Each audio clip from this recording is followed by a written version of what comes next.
প্রতীয়মান হয়ে গেছে আমাদের কৈলাসহরে ঊনকোটি ডিস্ট্রিক্টে। আমি এর আগেও এসপিকে আমি চিঠি লিখেছিলাম। এই ডিস্ট্রিক্টে আইনশৃঙ্খলা অবনতির দিকে যাচ্ছে, প্রশাসন থেকে কোনো কঠোর ব্যবস্থা এখন পর্যন্ত নিচ্ছে। গত 5 তারিখে এক নাগারে বিভিন্ন শিক্ষা প্রতিষ্ঠান, RKI স্কুল, রামকৃষ্ণ শিক্ষা প্রতিষ্ঠান, শ্রীরামপুর 12 স্কুল, ধনবিলাস স্কুল, ধনবিলাস অঙ্গনওয়াড়ি কেন্দ্রে এক নাগারে চুরির ঘটনা হয়েছে এবং অনেক জায়গাতে সিসি ক্যামেরাকেও তারা নষ্ট করেছে এবং সব জায়গাতে আলমারি, বিভিন্ন জায়গায় বেশি করে আলমারি ভেঙেছে। তারপরে রামকৃষ্ণ শিক্ষা প্রতিষ্ঠানে গোডরেজ ছিল, লোয়ার গোডরেজ, যার জন্য এটা ভাঙতে পারেনি।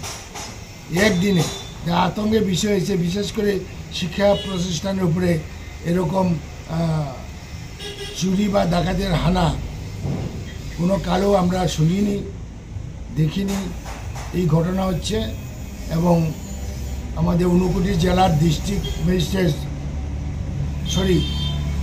এসপি সাহেবা বলছেন আইনশৃঙ্খলা ঠিক আছে। এই যে 5টা জায়গাতে একদিনে এক নাগারে শিক্ষা প্রতিষ্ঠানে যে চুরি হয়ে গেল, ওটা কি আইনশৃঙ্খলার সুস্থ আইনশৃঙ্খলার কি উদাহরণ? সুতরাং আমি প্রশাসনকে বলবো, ডাইরেক্টর জেনারেল পুলিশকেও বলবো যে এই ব্যাপারে ইনকোয়ারি করে যাতে বিহিত ব্যবস্থা করে। এখন পর্যন্ত একটা চুরের টিক্কি নাগাল পাই, কারণ পুলিশের কাছে তো অনেক ইনফরমেশন আছে, থাকার কথা। চুরি কারা কারা করে, ডাকাতি কারা কারা করে, ড্রাগস ব্যবসা কারা, সব লিস্ট পুলিশের কাছে আছে এবং হাজার হাজার টাকা পুলিশ সোর্স মানি খরচ করছে, কেন এখনো একটি আসামিকে ধরতে পারেনি। সুতরাং আমি ডাইরেক্টর জেনারেল পুলিশকে বলবো ইমিডিয়েটলি হস্তক্ষেপ করেন। এটা একটা ভয়ঙ্কর ব্যাপার, শিক্ষা প্রতিষ্ঠানের উপরে এরকম চুরির ঘটনা ইতিমধ্যে ভয়ের কারণে দাঁড়িয়েছে।